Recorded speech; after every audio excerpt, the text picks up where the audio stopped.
Assalamualaikum warahmatullahi wabarakatuh.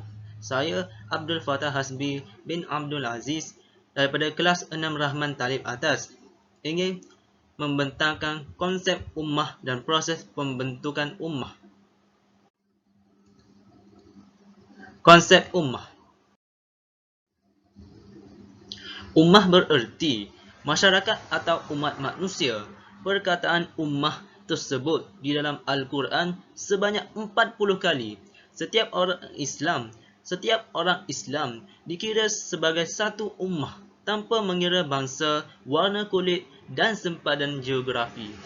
Setiap ummah hendaklah menyembah Allah Subhanahu wa taala dan tidak menyembah selain daripadanya. Manusia yang tidak menyembah Allah Subhanahu wa taala dan tidak menganut serta mengamalkan ajaran yang dibawa oleh para rasulnya tidak dapat dikelaskan sebagai seorang ummah.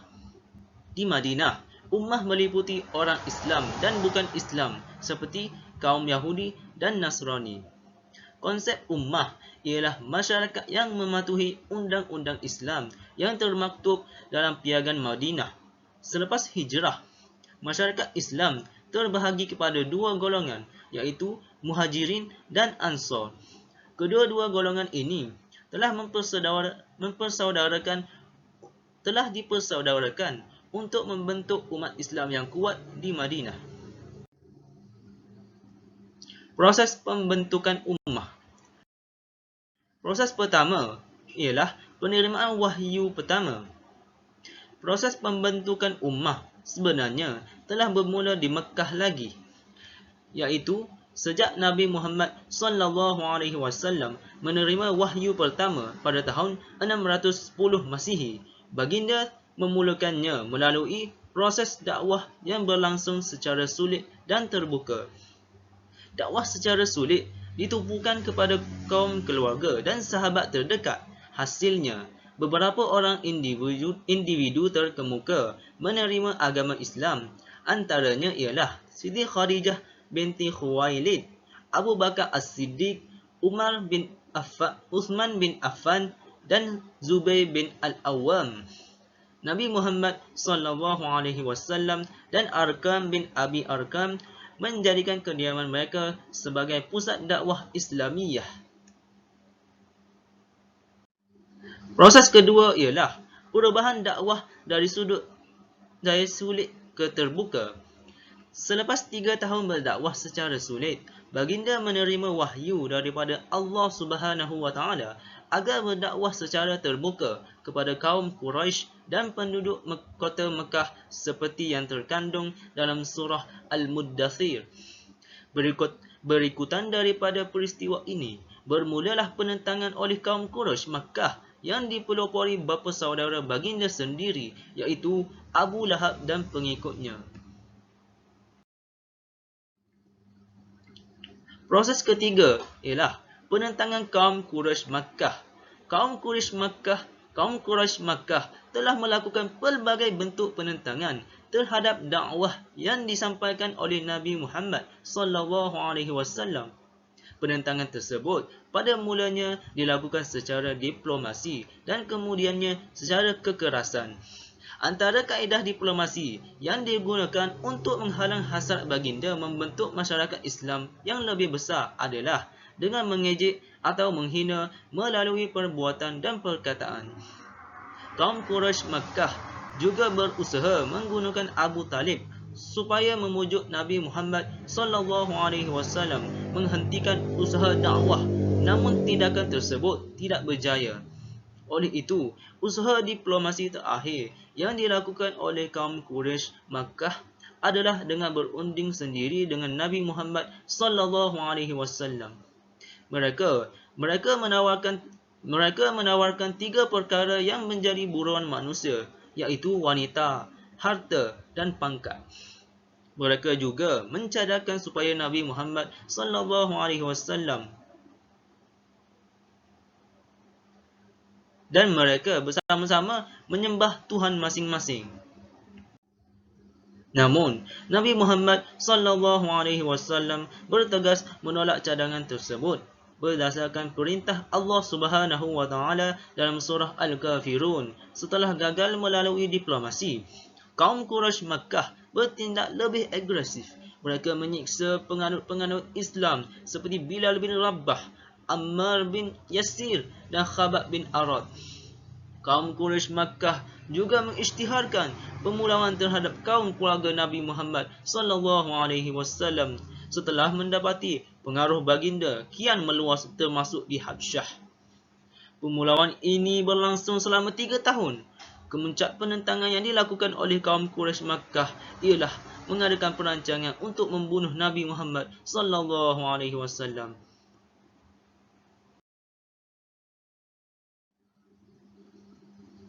Proses keempat ialah perubahan strategi dakwah.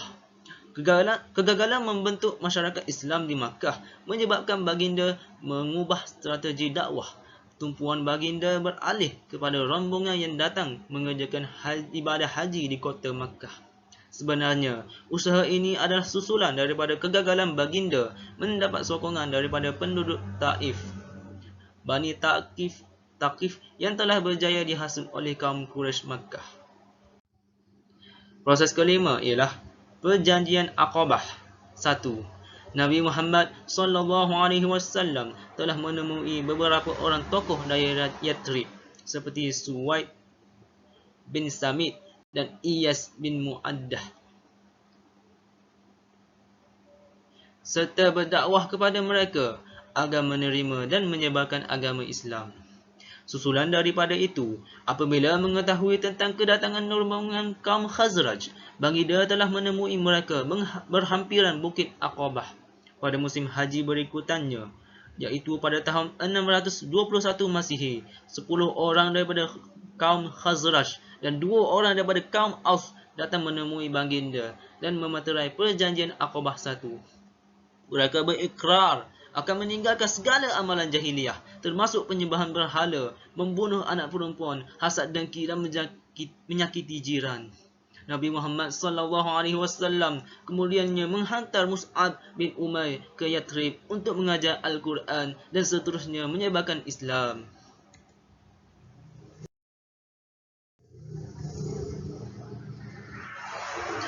Proses keenam ialah Perjanjian Aqabah 2.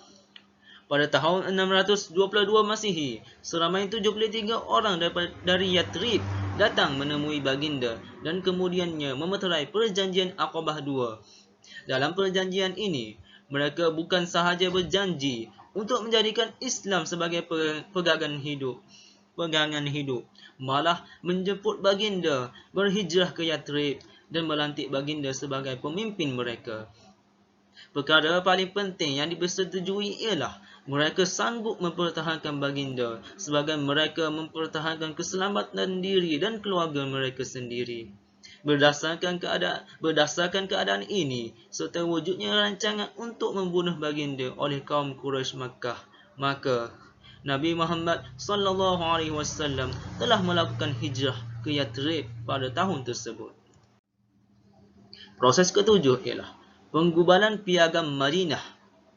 Peristiwa penghijrahan telah membolehkan Nabi Muhammad sallallahu alaihi wasallam membentuk sebuah negara Islam di Madinah.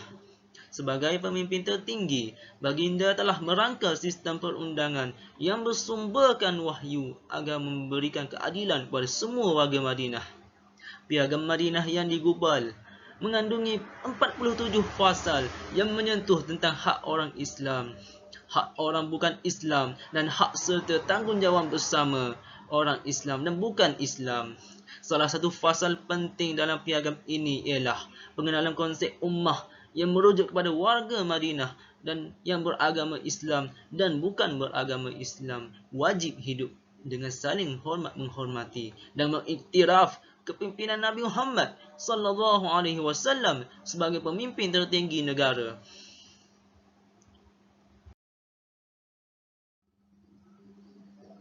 Proses ke-8, iaitu yang terakhir, pengkhianatan kaum Yahudi. Walau bagaimanapun, konsep ummah yang dibentuk oleh baginda telah mengalami perubahan berikutan pengkhianatan yang dilakukan oleh kaum Yahudi. Tindakan kaum Yahudi tersebut telah memaksa Nabi Muhammad SAW mengusir mereka dari bumi Madinah. Selepas peristiwa tersebut, konsep ummah hanya merujuk kepada masyarakat Islam yang berpaksikan akidah yang sama serta mengamalkan konsep akhlak, amal ma'ruf, nahi mungkar. Kesimpulan. Keseluruhannya saya ingin merumuskan, proses pembentukan ummah bukanlah sesuatu yang mudah. Proses ini telah memakan masa yang lama. Tindakan bijak Nabi Muhammad SAW merangka strategi supaya pembentukan ummah berlaku secara evolusi, menggambarkan kehebatan baginda sebagai pemimpin tertinggi negara. Malah, kebajikan baginda kian terselah apabila berjaya menyatukan masyarakat berbilang bangsa di Madinah, sekaligus mewujudkan masyarakat yang adil dan harmonis, terutama selepas pengusiran kaum Yahudi. Sekian, terima kasih.